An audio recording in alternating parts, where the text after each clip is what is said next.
दोस्तों, बॉलीवुड के सुनहरे इतिहास में कई स्टार्स आए और गए, लेकिन कुछ चेहरे ऐसे रहे जिनकी चमक आज भी वैसी की वैसी ही है जैसे कभी अपने दौर में थी। आज हम बात करने जा रहे दो ऐसे सितारों की जिनकी तुलना हमेशा होती रही है और जिनके करियर ने 60 से लेकर 90 के दशक तक करोड़ों दर्शकों का दिल जीत लिया था। जी हाँ दोस्तों, मैं बात कर रहा हूं धर्मेंद्र और जितेंद्र की। दोनों ने एक ही दौर में अपना करियर शुरू किया था 60 के दशक में, और दोनों ने ही सपनों के सर मुंबई में संघर्ष किया और स्टारडम की ऊंचाइयों को छुआ। दोनों ने रोमांस भी किया, एक्शन भी, कॉमेडी भी और फैमिली ड्रामा फिल्में भी। लेकिन फर्क ये रहा कि जहां धर्मेंद्र अपने दमदार एक्शन, मर्दाना शख्सियत और रियलिस्टिक इमेज से पहचाने गए, तो वहीं की पहचान बनी उनका डांसिंग स्टाइल, उनकी चॉकलेटी स्माइल और फैमिली ड्रामा फिल्में। दोनों ही अलग अलग रंग, अलग अलग स्टाइल और अलग अलग तरह के फैन बेस के साथ उभरे। ऐसे में सवाल यह उठता है कि उस दौर में जनता के बीच किसका दबदबा था, किसकी थी जनता के बीच सबसे ज्यादा पकड़, कौन था जनता का असली हीरो। आइए इसी सवाल का जवाब ढूंढते हैं उनकी फिल्मों, हिट्स, फ्लॉप्स, अवार्ड्स और कल्चरल इंपैक्ट की रोशनी में। 1960s तो शुरुआत सबसे पहले 60 के दशक से। दोस्तों, 60 का दशक दोनों के लिए नींव रखने वाला दौर था। धर्मेंद्र का बॉलीवुड डेब्यू हुआ था साल 1960 में फिल्म दिल भी तेरा हम भी तेरे से। हालांकि शुरुआत फिल्मों में उन्हें ज्यादा सफलता नहीं मिली, लेकिन धीरे धीरे उनके रग लुक्स और संवेदनशील अभिनय ने दर्शकों का ध्यान अपनी ओर खींचना शुरू कर दिया था। फिर 1961-62 में धर्मेंद्र ने 16 और शबनम और अनपढ़ जैसी फिल्मों से अपनी मौजूदगी दर्ज कराई, लेकिन असली पहचान उन्हें 1963-64 में मिलने लगी, जब वे विमल रॉय जैसे निर्देशकों की फिल्मों का हिस्सा बने। फिर 1966 में आई फूल और पत्थर, और दोस्तों यही वो फिल्म थी जिसने धर्मेंद्र को रातों रात सुपरस्टार बना दिया। इस फिल्म में उन्होंने एक चोर का किरदार निभाया था जो इंसानियत की राह चुनता है। फूल और पत्थर बॉक्स ऑफिस पर सुपर हिट रही थी और इसी फिल्म में धर्मेंद्र को पहला फिल्म फेयर अवार्ड नॉमिनेशन भी दिलवाया था। इस दौर में उन्होंने आई मिलन की बेला, मेरे हमदम मेरे दोस्त और आंखें जैसी रोमांटिक और म्यूजिकल थ्रिलर जैसी फिल्मों में काम भी किया। हालांकि 60 के दशक के अंत तक धर्मेंद्र ने एक्शन और रोमांस दोनों ही जॉनर में अपने पैर जमा लिए थे। अब बात करते हैं जितेंद्र की।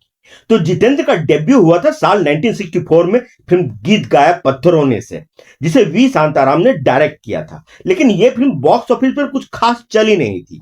उनकी किस्मत बदली 1967 में आई फिल्म फर्ज से।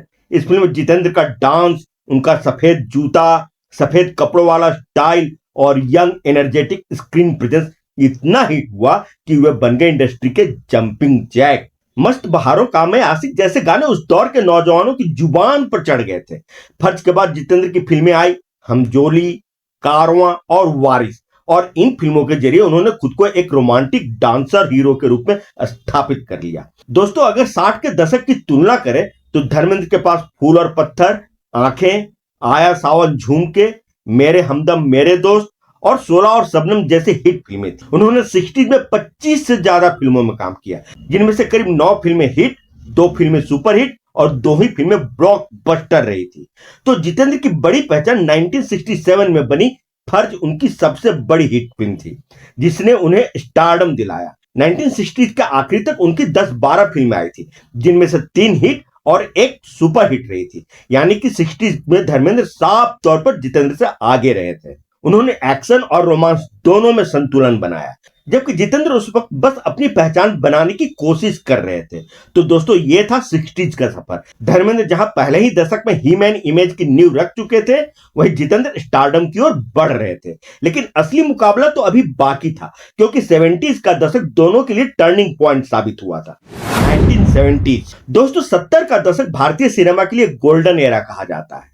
इसी दौर में राजेश खन्ना सुपरस्टार बने और अमिताभ बच्चन का एंग्री यंग मैन वाला अवतार सामने आया। लेकिन इनके साथ ही ये दोनों सितारे धर्मेंद्र और जितेंद्र भी लगातार अपनी जमीन बचाए रखने के लिए संघर्ष कर रहे थे और उसमें कामयाब भी होते रहे। खासकर धर्मेंद्र ने इस दशक में हर जॉनर में हाथ आजमाया। एक्शन के मैदान में वह लगभग बेताज बादशाह बन चुके थे। साल 1975 में आई फिल्म शोले को भला कौन भूल सकता है। बीरू का किरदार आज इंडियन पॉपुलर कल्चर का हिस्सा बन चुका है। 1977 में आई धर्मवीर, 79 में आई राम बलराम और 75 में आई चुपके चुपके जैसी फिल्में उनकी बहुमुखी प्रतिभा को दिखाती है। कॉमेडी और फैमिली ड्रामा में भी उन्होंने शानदार काम किया। चुपके चुपके में उनका मासूमियत भरा कॉमिक टाइमिंग और 1978 में आई फिल्म दिल लगी में उनकी रिलेटेबल एक्टिंग ने उन्हें दर्शकों के दिल में बसाए रखा। रोमांस में भी धर्मेंद्र लगातार प्रासंगिक रहे। हेमा मालिनी और धर्मेंद्र की जोड़ी साल 1972 में आई फिल्म सीता और गीता से लेकर साल 1977 में आई फिल्म ड्रीम गर्ल तक दर्शकों की फेवरेट रही थी। दूसरी ओर 70s तक आते आते जितेंद्र को अब एक नई पहचान मिल चुकी थी। उनकी पहचान अब जंपिंग जैक डांसर के रूप में होने लगी थी। साथ ही उन्होंने रोमांटिक फैमिली फिल्में भी लगातार दी।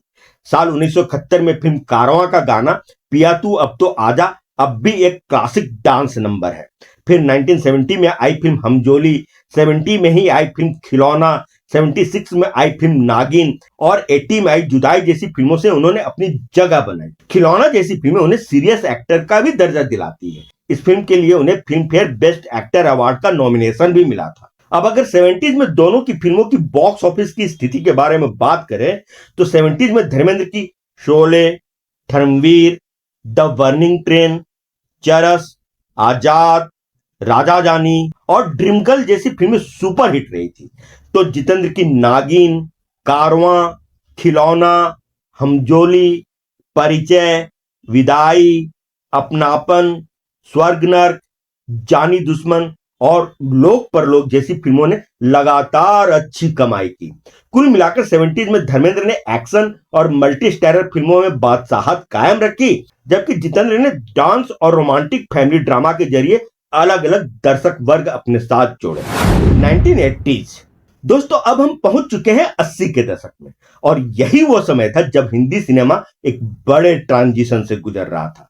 एक और अमिताभ बच्चन का एंग्री यंग मैन एरा अपनी ऊंचाइयों पर था, वहीं दूसरी तरफ नए नए स्टार्स जैसे मिथुन चक्रवर्ती, अनिल कपूर, जैकी श्रॉफ, संजय दत्त और सनी देओल अपनी जगह बनाने की कोशिश कर रहे थे।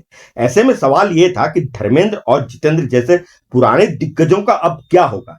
क्या वो इस दौर में टिक पाएंगे या नए सितारे उनकी जगह ले लेंगे? आइए इस दौर को गहराई से समझते हैं। दरअसल 80s में धर्मेंद्र ने खुद को एक्शन हीरो के रूप में रीब्रांड किया।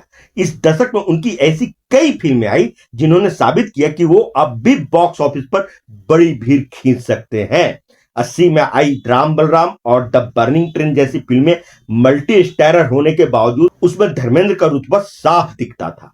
फिर उसके बाद के सालों में क्रोधी, कातिलों के कातिल, तीसरी आंख, सम्राट, मैं इंतकाम लूंगा, बगावत और राजपूत जैसी फिल्मों ने उन्हें एक्शन स्पेस में बनाए रखा। फिर 1984 से लेकर 1986 तक धर्मेंद्र का एक्शन डोमिनेशन चरम पर था। राज तिलक, जीने नहीं दूंगा, धर्म और कानून, इंसाफ कौन करेगा, करिश्मा कुदरत का और गुलामी ये फिल्में आज भी 80 के दशक के एक्शन फिल्मों की शानदार उदाहरण मानी जाती है। फिर आया 1987 जब उन्होंने एकदम से बॉक्स ऑफिस पर तहलका मचा दिया। एक्शन हीरो किसे कहा जाता है और वो भी खास देसी स्टाइल में, धर्मेंद्र ने ये उस साल समझा दिया था। वतन के रखवाले, मर्द की जुबान, दादागिरी, आग ही आग, इंसानियत के दुश्मन, लोहा, हुकूमत और जान हथेली पे जैसी फिल्मों ने तो एकदम से बॉक्स ऑफिस पर जैसे कोहराम ही मचा दिया था। इनमें से वतन के रखवाले, आग ही आग और लोहा तो सुपर हिट रही थी, तो हुकूमत एकदम से ब्लॉकबस्टर। इन फिल्मों ने उन्हें 80 के एक्शन फिल्मों का बेताज बादशाह बना दिया। अब जरा नजर डालते हैं जितेंद्र पर। 80s में जितेंद्र एक अलग ही मोड पर थे। उन्होंने धर्मेंद्र की तरह सिंगल हीरो एक्शन पर फोकस नहीं किया, बल्कि उन्होंने प्रोड्यूसर टी रामाराव और के राघवेंद्र राव के साथ मिलकर लगातार साउथ की रीमेक फिल्मों में काम किया। साल 1983 में आई हिम्मत वाला से जो उनकी हिट फिल्मों का सिलसिला शुरू हुआ, तो उसके बाद आई फिल्म तोहफा, मवाली, जस्टिस चौधरी, मकसद, कैदी, होशियार, बलिदान, हैसियत और हकीकत जैसी सफल फिल्मों के साथ ही जाकर रुका। सब की सब फिल्में सुपर हिट साबित हुई थी। ये वो फिल्में थी जो गांव-गांव, छोटे कस्बों और सिंगल स्क्रीन थिएटर्स में खूब धूम मचाती थी। मजे की बात यह है कि जितेंद्र का उस दौर में सबसे सफल कॉम्बिनेशन श्रीदेवी और जयप्रदा के साथ रहा। 1983 से 1988 तक ये तिकड़ी बॉक्स ऑफिस की गारंटी बन चुकी थी। ऊपर से उन फिल्मों में कादर खान और शक्ति कपूर की जोड़ी भी खूब धमाल मचाती थी।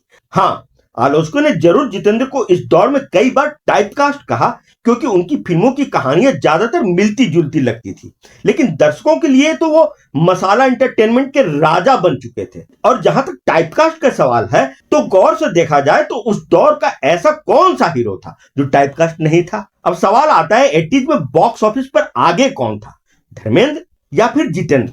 धर्मेंद्र के पास इस दशक में बड़ी एक्शन हिट्स थी। कातिलों के कातिल, गुलामी, वतन के रखवाले, आग ही आग और लोहा जैसी फिल्में सुपरहिट रही थी, तो हुकूमत जैसी ब्लॉकबस्टर फिल्म भी उनकी किटी में थी। तो वही जितेंद्र के पास लगातार चलने वाली साउथ की रीमेक्स थी, जैसे हिम्मत वाला, तोहफा, मवाली, जस्टिस चौधरी, मकसद, कैदी, होशियार, बलिदान, हैसियत और हकीकत। अगर हम आंकड़ों की बात करें तो इस दौर में धर्मेंद्र की हिट्स भले ही कम जरूर थी, लेकिन वे बड़ी और लंबे समय तक याद रखने वाली थी। तो वहीं जितेंद्र की हिट्स की संख्या भले ही ज्यादा थी, लेकिन उनका कल्चरल इंपैक्ट उतना गहरा नहीं था। उनकी फिल्में महिलाओं में ज्यादा पॉपुलर थी। धर्मेंद्र की फिल्मों ने 80s के मास एक्शन फिल्मों की परिभाषा गढ़ी। उनकी डायलॉग डिलीवरी और माचो स्टाइल ने आने वाले स्टार्स सनी देओल, गोविंदा और मिथुन पर सीधा असर डाला। वहीं जितेंद्र की फिल्मों ने गांव और छोटे शहरों के दर्शकों के लिए एक ऐसी फिल्मी फॉर्मूला क्रिएट किया जिसमें डांस, कॉमेडी, मेलोड्रामा और म्यूजिक सब कुछ एक पैकेज में मिलता था। यानी 80s में धर्मेंद्र और जितेंद्र दोनों ने अलग अलग मोर्चों पर बाजी मारी। धर्मेंद्र ने एक्शन के मैदान में अपनी बादशाहत बनाए रखी, तो जितेंद्र ने मसाला और एंटरटेनर फिल्मों के जरिए जनता का दिल जीता। 1990s। दोस्तों, अब हम आ पहुंचे उस दौर पर जिसे हिंदी सिनेमा का ट्रांजिशन पीरियड कहा जाता है। 90s का दशक भारतीय फिल्म इंडस्ट्री के लिए बेहद निर्णायक रहा। एक और मल्टी स्टारर और एक्शन ओरिएंटेड फिल्मों की परंपरा अब धीरे धीरे दम तोड़ रही थी, वहीं दूसरी ओर रोमांटिक हीरो की नई परिभाषा जन्म ले रही थी। इस बदलाव का सीधा असर उन सितारों पर पड़ा जिन्होंने तीन तीन दशकों तक बॉक्स ऑफिस पर अपना दबदबा बनाए रखा था। इनमें से धर्मेंद्र और जितेंद्र सबसे बड़े उदाहरण थे। धर्मेंद्र, जिन्हें एक्शन किंग और हीमैन कहा जाता था, 80s के अंत तक भी अपनी फिल्मों में वे तगड़ी मौजूदगी रखते थे। 1987 में आई हुकूमत जैसी सुपरहिट फिल्मों ने उनका दबदबा बनाए रखा, लेकिन जैसे ही 90s की शुरुआत हुई, दर्शकों की पसंद बदलने लगी।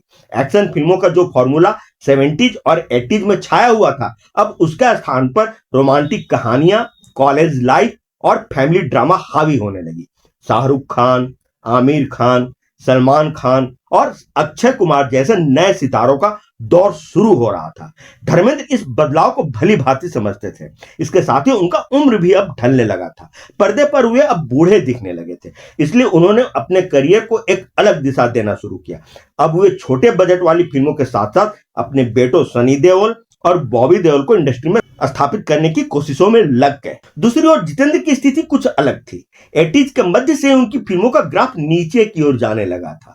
हाँ, 1983 में हिम्मत वाला और 1984 में तोहफा जैसी मेगा हिट फिल्मों ने उन्हें जंपिंग जैक की इमेज के साथ साथ सुपरस्टार बनाए रखा, लेकिन 90s तक आते आते उनका करियर लगभग ढलान पर आ गया था। फिर 90s के शुरुआती दौर में जितेंद्र ने एक निर्णायक फैसला लिया। उन्होंने फिल्मों से एक्टिंग कम करके बिजनेस और प्रोडक्शन की तरफ रुख किया। बालाजी टेलीफिल्म्स के जरिए उन्होंने टेलीविजन की दुनिया में कदम रखा और वहीं से उनकी नई पहचान भी बनी। यही वह कदम था जिसने उन्हें एक्टिंग के बजाय बिजनेस टाइकून के रूप में स्थापित कर दिया। अगर हम बॉक्स ऑफिस पर दोनों सितारों के प्रदर्शन को देखें तो धर्मेंद्र 90s में कहीं ना कहीं प्रासंगिक बने रहे। उनकी फिल्में भले ही हिट और सुपर हिट ना हो रही हो, लेकिन कम बजट वाली फिल्मों में उनकी उपस्थिति दर्शकों को थिएटर तक खींचने में कामयाब रही थी, खासकर छोटे शहरों के सिंगल स्क्रीन थिएटर्स में। वहीं जितेंद्र की फिल्में इस दौर में दर्शकों से लगभग कट चुकी थी। दोस्तों, आप लोगों ने अगर यहां तक वीडियो देख लिया है तो इसका मतलब है कि आप लोगों को यह वीडियो पसंद आ रही है। तो फटाफट आप वीडियो को लाइक और चैनल को सब्सक्राइब भी जरूर करते चले। Cultural impact. दोस्तों, अब हम आते हैं इस तुलना के सबसे अहम हिस्से पर, यानी कि धर्मेंद्र और जितेंद्र के करियर का कल्चरल इंपैक्ट क्या रहा, उन्हें कितने अवार्ड्स मिले और उनकी लेगेसी क्या रही। तो बात सबसे पहले कल्चरल इंपैक्ट की। तो 60s और 70s के दशक तक हिंदी सिनेमा का हीरो ज्यादातर रोमांटिक या ट्रेजिक ही होता था। धर्मेंद्र इसमें नया मोड़ लेकर आए। उन्होंने मैस्कुलिनिटी और पावर दोनों को पर्दे पर इस तरह से पेश किया कि वे हैंडसम हीमैन कहे जाने लगे। शर्टलेस फाइट सीन, घुड़सवारी और दमदार एक्शन, इन सब ने उन्हें एक नई पहचान दी। इसके अलावा उनके डायलॉग्स ने भी उनके इस इमेज में और बढ़ोतरी की। कुत्ते, मैं तेरा खून पी जाऊंगा, या बसंती, इन कुत्तों के सामने मत नाचना जैसे डायलॉग आम दर्शकों की जुबान पर चढ़ गए थे। वह पॉपुलर कल्चर का हिस्सा बन गए थे। लेकिन ठीक उससे उलट उनकी एक फैमिली मैन की भी इमेज रही थी। अनपढ़, बहारें फिर भी आएंगी, चुपके चुपके, गजब, झूठा सच और नौकर विवेका जैसी फिल्मों से उन्होंने दिखाया कि वे केवल एक्शन हीरो नहीं बल्कि संवेदनशील, हास्यप्रद और भावनात्मक किरदार भी बखूबी निभा सकते हैं। इसके अलावा धर्मवीर, लोहा, तहलका, आग ही आग और हुकूमत जैसी फिल्मों ने उन्हें देसी एक्शन हीरो के रूप में स्थापित किया, जिसका सीधा कनेक्शन आम जनता से था और इससे उन्हें एक देसी हीरो की भी पहचान मिली। तो वही कल्चरल इम्पैक्ट के मामले में जितेंद्र का योगदान अलग किस्म का था। अगर धर्मेंद्र हीमैन थे तो जितेंद्र जंपिंग जैक कहलाए। उनके डांसिंग स्टाइल ने एक पूरी पीढ़ी को प्रभावित किया। 70s और 80s में वे सिनेमा हॉल्स में युवाओं के लिए एक स्टाइल आइकॉन बन गए थे। साउथ की फिल्मों के हिंदी रिमेक्स में जितेंद्र का दबदबा रहा। हिम्मत वाला, तोहफा, हकीकत, मवाली और जस्टिस चौधरी जैसी फिल्मों ने उन्हें मास इंटरटेनर बना दिया और ऐसी ही फिल्मों के चलते एक वक्त उन्हें रिमेक्स का राजा भी कहा जाने लगा था। इतना ही नहीं, जितेंद्र के सफेद जूतों, टाइट पैंट्स और स्टाइलिश शर्ट्स वाले लुक ने हिंदी फिल्म इंडस्ट्री में एक नया ट्रेंड ही खड़ा कर दिया था। इसके साथ ही जितेंद्र ने बड़े घरानों या रॉयल लुक के बजाय अक्सर मध्यम वर्ग के किरदार निभाए, जिससे दर्शकों को उनसे जुड़ाव महसूस हुआ और वे मिडिल क्लास के हीरो बनकर उभरे, खासकर फैमिली मैन की तरह। अवार्ड्स। अब बात करते हैं अवार्ड्स और सम्मान। हैरत की बात है कि इतने लंबे और सफल कैरियर के बावजूद धर्मेंद्र को फिल्म फेयर अवार्ड्स में बेस्ट एक्टर का कभी अवार्ड नहीं मिला। उन्हें केवल नॉमिनेशन मिले, जैसे फूल और पत्थर, मेरा गांव मेरा देश, यादों की बारात और रेशम की डोरी जैसी फिल्मों के लिए। बाद में उन्हें साल 1997 में film fair life time achievement award भी दिया गया। फिर साल 2012 में भारत सरकार ने उन्हें पद्म भूषण से भी सम्मानित किया। तो जितेंद्र का भी अवार्ड के मामले में कुछ ऐसा ही हाल रहा। उन्होंने भी बेस्ट एक्टर का फिल्म फेयर अवार्ड कभी नहीं जीता। हालांकि वे कई बार नॉमिनेट हुए, लेकिन उन्हें कभी अवार्ड नहीं मिला। उन्हें भी साल 2003 में film fair life time achievement award और साल 2005 में screen life time achievement award से सम्मानित किया गया। फिर इसके बाद साल 2012 में भी उन्हें जी सिने अवार्ड्स ने लाइफ टाइम अचीवमेंट अवार्ड से सम्मानित किया। तो अवार्ड्स के लिहाज से दोनों लगभग बराबरी पर रहे। हालांकि धर्मेंद्र को राष्ट्रीय स्तर पर पद्म भूषण का अतिरिक्त सम्मान जरूर मिला। लिगेसी। अब बात करें अगर लिगेसी, तो धर्मेंद्र को आज भी बॉलीवुड का हीमैन कहा जाता है। सनी देओल और बॉबी देओल जैसे उनके बेटे भी उनकी इसी इमेज को आगे बढ़ा रहे हैं। हिंदी सिनेमा में जब भी एक्शन हीरोज की चर्चा होती है, धर्मेंद्र का नाम सबसे पहले आता है। उनका देसीपन और चेहरे पर ईमानदारी उन्हें हमेशा दर्शकों के दिल में जगह बनाए रखेगी। और अगर अब बात करें जितेंद्र की लिगेसी की, तो जितेंद्र ने बॉलीवुड को मसाला, म्यूजिकल और साउथ रिमेक्स का नया दौर दिया। उनके डांस मूव्स और फैशन ट्रेंड आज भी पॉपुलर कल्चर में दोहराए जाते हैं। निर्माता के तौर पर उनकी कंपनी बालाजी टेलीफिल्म्स, जिसमें उनकी बेटी एकता कपूर का भी काफी महत्वपूर्ण योगदान है, आज टीवी और वेब कंटेंट की दिग्गज कंपनी है। तो कुल मिलाकर के धर्मेंद्र एक्शन और अपनी करिश्माई लुक्स के लिए याद किए जाएंगे, जबकि धर्मेंद्र म्यूजिकल, डांस फिल्में और प्रोडक्शन हाउस की लिगेसी के लिए। कौन ज्यादा भारी पड़ा? अंततः यदि सवाल उठता है कि कौन ज्यादा भारी पड़ा, तो इसका जवाब यह है कि स्टारडम और बॉक्स ऑफिस के पैमाने पर धर्मेंद्र आगे रहे, तो फैमिली एंटरटेनमेंट और पॉपुलर डांसिंग स्टाइल के पैमाने पर जितेंद्र ने अपनी एक अलग जगह बनाई। यानी दोनों सितारों ने अपने अपने दर्शक वर्ग को गहराई से प्रभावित किया। धर्मेंद्र का कद उन्हें बॉलीवुड का हीमैन और सबसे बड़ा एक्शन स्टार बनाता है, तो जितेंद्र का योगदान 70s और 80s की फैमिली और म्यूजिकल फिल्म को जीवित रखने में रहा। इसलिए निष्कर्ष यही निकलता है कि धर्मेंद्र मास स्टार थे और जितेंद्र मास एंटरटेनर।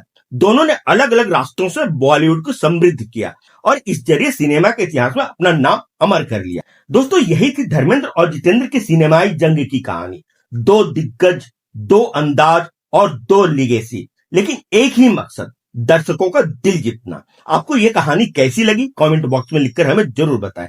साथ ही एक और जानकारी हम आपको देते चले, हमारी एक और नई सीरीज कौन था बॉक्स ऑफिस का किंग आ चुका है, जिसमें हम आपको 1940 से लेकर 1976 तक के टॉप 3 के सुपर लीग के स्टार और उनके हिट और फ्लॉप, इसके साथ ही साथ उस दौर के दूसरे कौन कौन से स्टार फिल्मी दुनिया में तहलका मचा रहे थे, सब है उस सीरीज में। मतलब कि पुराने बॉलीवुड का पूरा संक्षिप्त इतिहास, जैसे कि आप लोगों ने कौन कितने पानी सीरीज में देखा था। तो देखना न भूले वो सीरीज। साथ ही अगर इस वीडियो को अभी तक लाइक और चैनल को सब्सक्राइब नहीं किया है तो आप उसे अभी कभी जरूर कर लें। हम आपके लिए ऐसी ही रिसर्च बेस्ड वीडियो लाते ही रहते हैं। तो फिर मिलते हैं अगले वीडियो में, तब तक के लिए आप सभी को नमस्कार। एनकेडी अड्डा, दिल से फिल्मी।